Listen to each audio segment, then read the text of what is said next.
Assalamualaikum warahmatullahi wabarakatuh. Sahabat muslim rahimakumullah. Selamat datang kembali di channel Permata Islam yang membahas seputar kisah islami penuh hikmah. Sepanjang sejarah manusia, setiap peradaban pernah berharap pada kemunculan seorang pemimpin yang mampu menegakkan keadilan secara sempurna. Babilonia menunggu raja yang adil, Persia menanti pahlawan yang dijanjikan, Romawi merindukan pemimpin yang dapat memulihkan kehormatan mereka, dan negeri-negeri Arab sejak dulu berbicara tentang kehadiran sosok yang memimpin tanpa cacat. Namun kenyataannya, setiap tokoh besar yang pernah muncul selalu memiliki celah yang melemahkan warisan mereka dan membuat dunia kembali terjerumus ke dalam siklus kesalahan yang sama. Pemimpin yang kuat seringkali jatuh karena ambisi. Pemimpin yang bijak hancur karena tekanan zaman. Pemimpin yang berkuasa terseret oleh godaan. Bahkan pemimpin yang paling saleh pun tidak luput dari kekurangan-kekurangan manusia, yang membuat mereka sulit menjadi simbol kesempurnaan moral. Di tengah perjalanan sejarah yang panjang dan melelahkan itu, ada satu figur yang terus dibicarakan oleh para ulama, para ahli hadis, dan orang-orang berilmu sejak berabad-abad lalu. Sosok yang tidak pernah benar-benar hadir di panggung sejarah, namun namanya tidak pernah padam dari pembahasan, Imam Mahdi. Ia tidak muncul dalam barisan raja, tidak tercatat dalam kronik peperangan, dan tidak meninggalkan jejak kerajaan atau dinasti, namun tetap disebut sebagai pemimpin yang kelak akan menyatukan seluruh kebutuhan umat manusia dalam satu pribadi. Yang membuat pembicaraan tentang dirinya berbeda dengan tokoh-tokoh legendaris lain, adalah bahwa riwayat-riwayat tentang Imam Mahdi tidak menggambarkannya sebagai pahlawan dengan kekuatan fisik luar biasa, bukan pula sosok yang menaklukkan dunia melalui strategi perang. Ia justru digambarkan sebagai figur yang keunggulannya terletak pada sifat-sifat yang tidak pernah berhasil disatukan secara utuh dalam diri manusia manapun. Sifat-sifat itu menjadi ciri yang membuatnya tak mungkin tertukar, tak mungkin dipalsukan, dan tak mungkin disamakan dengan pemimpin manapun di sepanjang zaman. Dan ketika melihat keadaan dunia saat ini, orang mulai menyadari betapa dekatnya gambaran itu dengan kebutuhan nyata manusia modern. Fitnah informasi kini berada di titik paling berbahaya sepanjang sejarah. Kebenaran dapat diputarbalikan hanya dengan satu rekaman video yang direkayasa. Hoaks menyebar lebih cepat daripada fakta. Fitnah politik menciptakan persepsi yang lebih kuat daripada realita. Semua orang berbicara, namun sangat sedikit yang dapat dipercaya. Keadilan pun menjadi ilusi yang semakin sulit ditemukan. Penguasa cenderung berpihak pada kelompok yang menguntungkan mereka. Orang yang berbuat baik pun kadang dihukum seolah pelaku kejahatan, sementara yang jahat dapat lolos hanya karena memiliki kekuasaan. Hukum berjalan, tetapi nurani semakin hilang. Di banyak negara, rakyat sudah tidak percaya lagi bahwa ada pemimpin yang benar-benar memikirkan mereka tanpa agenda tersembunyi. Krisis kepemimpinan ini membuat dunia seakan bergerak tanpa arah. Setiap orang mencari pegangan baru. Ada yang kembali pada agama, ada yang bergantung pada sains, ada yang mengikuti tokoh-tokoh baru yang tampil di media sosial. Namun pada akhirnya, ketergantungan itu selalu berujung pada kekecewaan yang sama, karena tidak ada satupun yang memiliki keutuhan sifat yang benar-benar mampu memimpin manusia keluar dari kekacauan. Di antara kekacauan yang meliputi zaman ini, pembahasan tentang Imam Mahdi kembali mencuat bukan sebagai mitos yang jauh, tetapi sebagai kebutuhan mendesak. Ulama-ulama dahulu pernah memberikan isyarat bahwa Imam Mahdi tidak ditandai oleh kemampuannya menaklukkan wilayah, atau memerintah dengan tangan besi. Ia dikenali melalui kecemerlangan sifat-sifat batiniah yang tidak dimiliki siapapun. Sifat yang teguh, namun lembut, sifat yang bijak, namun tetap bersahaja, sifat yang tegas, namun tidak dikuasai oleh amarah, sifat yang mampu menyingkap kebatilan, namun tetap memuliakan manusia. Dalam berbagai naskah dan kajian klasik, sifat-sifat itu tidak disebutkan sebagai sebuah daftar. Mereka lebih seperti potongan-potongan kode yang disebarkan di berbagai riwayat, seakan ulama terdahulu sedang menyimpan gambaran besar dalam potongan-potongan kecil, agar tidak dapat disalahgunakan oleh mereka yang mengaku-ngaku. Ketika potongan itu disatukan, barulah tampak bahwa sifat Imam Mahdi bukan sekadar istimewa, tetapi merupakan kombinasi sifat yang tidak pernah muncul secara lengkap pada siapapun. Dan kini, dunia sedang berada pada titik ketika gambaran itu terasa begitu dekat dengan kenyataan, seolah-olah sifat-sifat itu sedang menunggu momentum untuk diperlihatkan. Tidak ada tanda dramatis, tidak ada ledakan peristiwa besar yang menyertainya, yang ada hanyalah kesadaran perlahan bahwa sejarah sedang bergerak menuju sesuatu yang telah dibicarakan sejak ribuan tahun lalu. Kesadaran itu mulai memperoleh bentuk ketika manusia menyadari bahwa dunia membutuhkan sosok yang memiliki penglihatan batin, kemampuan memahami realitas tidak hanya dari apa yang tampak, tetapi dari apa yang tersembunyi di baliknya. Dari sinilah salah satu ciri paling menonjol yang disampaikan para ulama terdahulu mulai teridentifikasi. Bashrat al-Haq, ketajaman naluri kebenaran yang tidak pernah salah arah. Sebuah sifat yang membuat Imam Mahdi sanggup membedakan antara fakta dan rekayasa, Bahkan ketika keduanya dipresentasikan dengan kecanggihan teknologi yang mampu menipu seluruh umat manusia. Di masa ketika manipulasi digital dapat menciptakan wajah baru, suara baru, bahkan kesaksian palsu yang tampak seolah benar, sifat ini menjadi seperti cahaya yang menembus kabut tebal. Ia dapat membaca gelombang kebohongan yang tidak disadari manusia lain. Ia merasakan ketika suatu kalimat memiliki niat tersembunyi. Bahkan dalam keramaian, ia bisa mengetahui siapa yang berkata dengan hati bersih dan siapa yang sedang menabur fitnah yang dibungkus seolah kebenaran. Dalam satu ilustrasi yang berulang dalam pembahasan para ahli nubuatan, terdapat gambaran tentang seorang lelaki yang dipanggil untuk memberikan keputusan ketika dua kelompok saling menuduh. Satu pihak datang dengan bukti video, pihak lain datang dengan kesaksian panjang yang terdengar sangat meyakinkan. Namun ketika semua orang terombang-ambing, ia hanya menatap keduanya sejenak, lalu berkata dengan suara pelan namun tajam, yang ini berbicara benar, tetapi tidak jujur. Dan yang ini jujur, tetapi tidak benar. Kalimat itu membuat semua yang hadir terdiam, karena ia memisahkan dua konsep yang selama ini manusia anggap sama. Ia membaca keretakan halus dalam niat manusia, sesuatu yang tidak bisa dipahami oleh hakim, ilmuwan, atau pemimpin manapun. Konteksnya bukan lagi sekadar benar atau salah, tetapi kedalaman moral yang tidak pernah mampu dipalsukan. Dan ketika sifat pertama ini mulai tampak di berbagai situasi, dunia, tanpa sadar, mulai merasakan bahwa ada figur yang memiliki kepekaan yang sangat berbeda dari pemimpin manapun. Namun sifat ini hanya permulaan. Sebab apa gunanya melihat kebenaran jika tidak disertai kemampuan untuk menegakkan keadilan? Disinilah ciri kedua muncul, qalb al-ad, hati yang selalu berada di titik keseimbangan antara rahmat dan ketegasan. Sebuah sifat yang membuat Imam Mahdi mampu memberikan keputusan tanpa tunduk pada tekanan politik, tanpa terpengaruh emosi massa, dan tanpa melibatkan kepentingan diri. Keputusannya tidak dibangun dari kompromi, tetapi dari prinsip kebenaran yang tidak dapat digeser oleh siapapun. Ketika masyarakat memasuki masa krisis kepercayaan, sifat ini menjadi seperti batu karang di tengah badai. Ada riwayat simbolis yang menggambarkan situasi ketika dua kelompok besar saling memaksakan kepentingan. Yang satu membawa kekuatan jumlah, yang lain membawa kekuatan harta. Keduanya mengira keputusan akan berpihak kepada siapa yang bisa memberikan keuntungan lebih besar. Namun figur itu memutuskan sesuatu yang tidak diduga kedua belah pihak. Keputusan yang membuat satu pihak marah, dan pihak lainnya menangis. Tetapi keduanya tidak bisa menyangkal bahwa keputusan itu benar. Keputusan-keputusan seperti itu membuat manusia terpecah. Ada yang merasa lega karena akhirnya ada pemimpin yang tidak memihak kekuasaan, tetapi ada pula yang merasa terancam karena kebenaran yang tegas membuat kepalsuan mereka terbongkar. Namun reaksi itu menjadi bukti bahwa sifat kedua ini bukan sekadar kemampuan mengadili, melainkan keteguhan batin yang tidak pernah goyah walau dunia memaksanya untuk berkompromi. Bashrat al-Haq membuatnya melihat apa yang tidak terlihat oleh mata. Qalb al-Ad membuatnya menegakkan apa yang tidak mampu ditegakkan oleh dunia. Dua sifat ini saja sudah cukup untuk mengguncang tatanan yang dibangun manusia modern, namun teks-teks lama selalu mengingatkan bahwa ini hanyalah permukaan dari kedalaman watak Imam Mahdi. Masih ada sifat-sifat lain yang membuatnya berada di luar jangkauan pemimpin manapun. Sifat-sifat yang memperlihatkan mengapa dunia kelak akan berada di bawah bimbingannya bukan karena paksaan, melainkan karena kebenaran yang tidak bisa ditolak bahkan oleh hati yang paling ragu. Dunia memasuki masa genting, saat ketidakpastian merayap seperti bayangan panjang yang menutupi seluruh arah. Negara-negara saling mengancam dengan suara yang semakin tinggi, masyarakat tercerai-berai oleh ketidakpercayaan, dan rasa aman menjadi barang langka yang bahkan institusi besar tak mampu lagi menjaminnya. Pada saat seperti inilah ciri ketiga dari sosok itu mulai tampak dengan kejelasan yang tak dapat disembunyikan. Syaja'at al-Malakyah, keberanian yang tidak lahir dari emosional manusia, tetapi dari ilham yang mengalir seperti cahaya yang memandu gerakannya.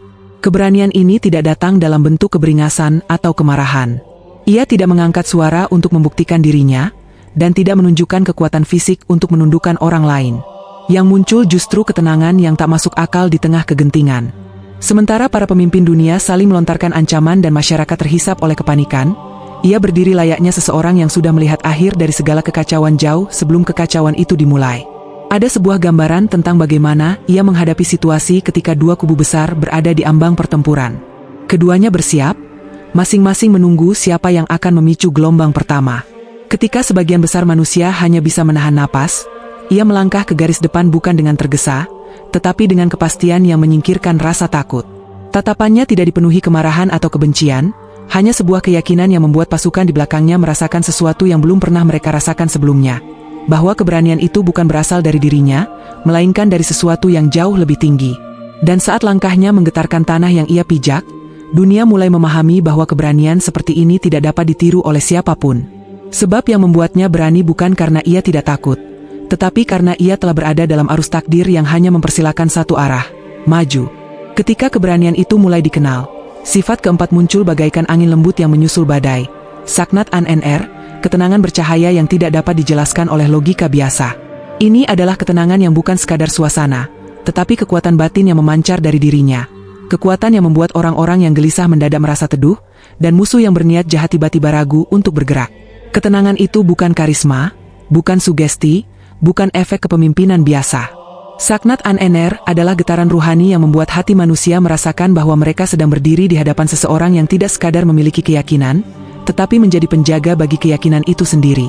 Ada sebuah gambaran kuat yang sering disampaikan dalam konteks ini. Ketika sekelompok orang yang tersesat dalam ketakutan mendekatinya, mereka datang dengan wajah pucat, tangan gemetar, dan suara yang hampir hilang. Namun setelah beberapa saat berada di dekatnya, kesadaran mereka berubah. Dada mereka menjadi lebih lapang, napas mereka lebih stabil, dan ketakutan itu seperti runtuh perlahan.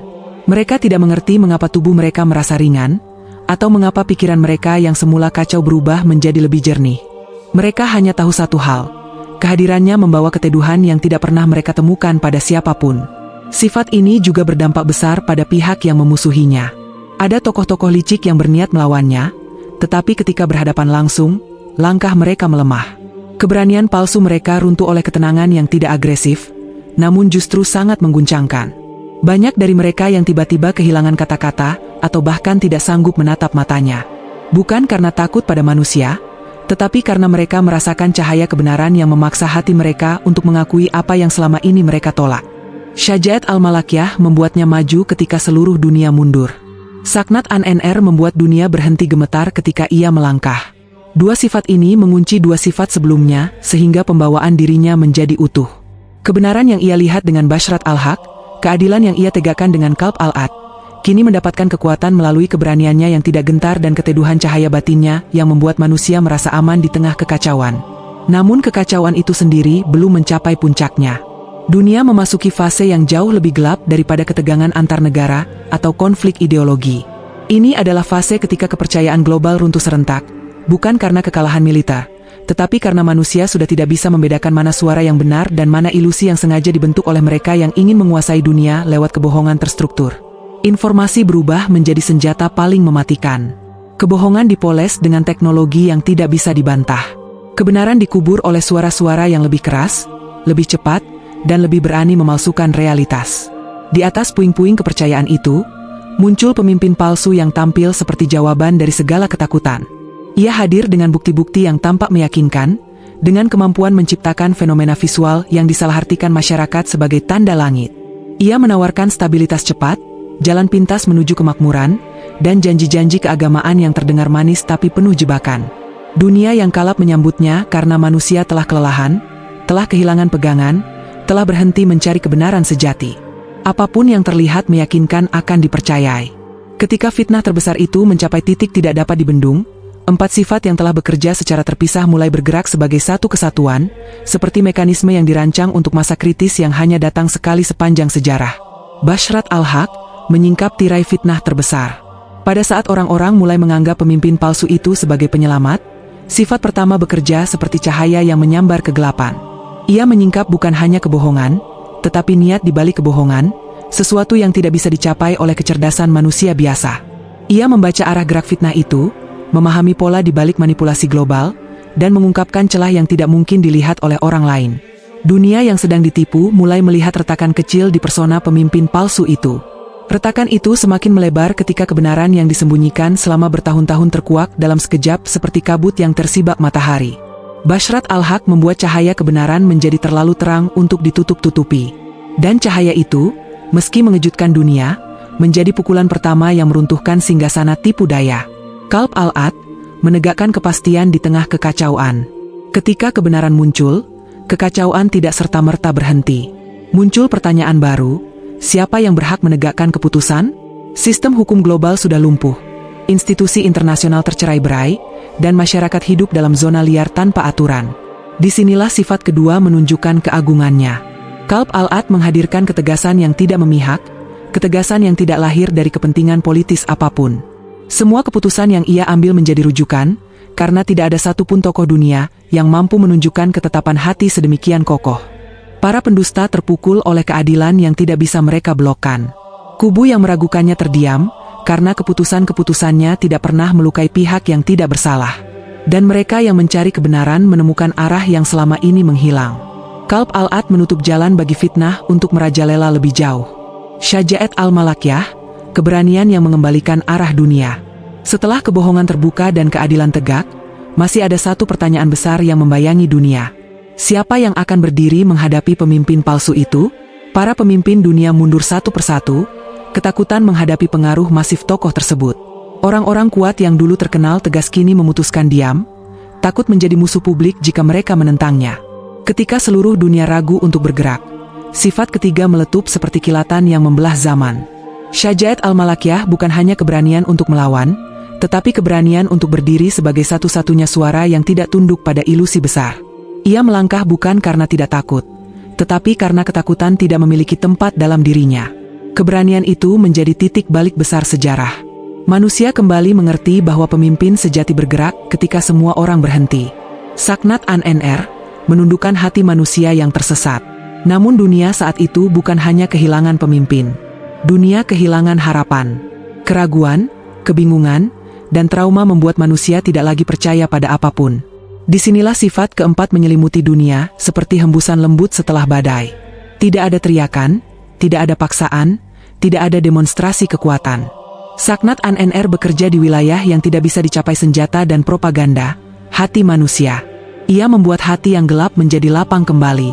Ia mengembalikan ketenangan kepada mereka yang hidup dalam ketakutan. Ia meluruhkan kebencian musuh-musuhnya sehingga pertentangan yang semula membara menjadi redup, seperti bara yang kehabisan oksigen. Dengan sifat ini, umat manusia menemukan kembali keberanian untuk percaya. 4 sifat itu, yang bertahun-tahun dianggap sebagai petunjuk samar akhir zaman, akhirnya menunjukkan maksudnya. Mereka bukan sekadar tanda, tetapi mekanisme penyelamatan terakhir di tengah kehancuran global. Bashrat al-Haq mematahkan tipu daya. Qalb al-Ad menegakkan kepastian. Syaja'at al-Malakyah memimpin manusia keluar dari ketakutan. Saknat An-Nr mengembalikan keteduhan di dalam jiwa. Dan ketika semuanya bekerja bersama, dunia tidak hanya diselamatkan dari pemimpin palsu yang hampir menguasai realitas, tetapi dari kelemahan manusia sendiri, kecenderungan untuk percaya pada kebohongan ketika kebenaran terasa terlalu sunyi. Pada akhirnya, manusia mengerti bahwa sosok itu tidak datang untuk merebut kekuasaan. Ia datang untuk mengembalikan dunia kepada fitrahnya, menutup sejarah fitnah terbesar dengan cara yang tidak pernah diulang oleh siapapun setelahnya. Dan ketika semuanya selesai, ketika debu kekacauan akhirnya jatuh perlahan ke tanah, sejarah pun menutup dirinya seperti pintu tua yang akhirnya menemukan kuncinya kembali.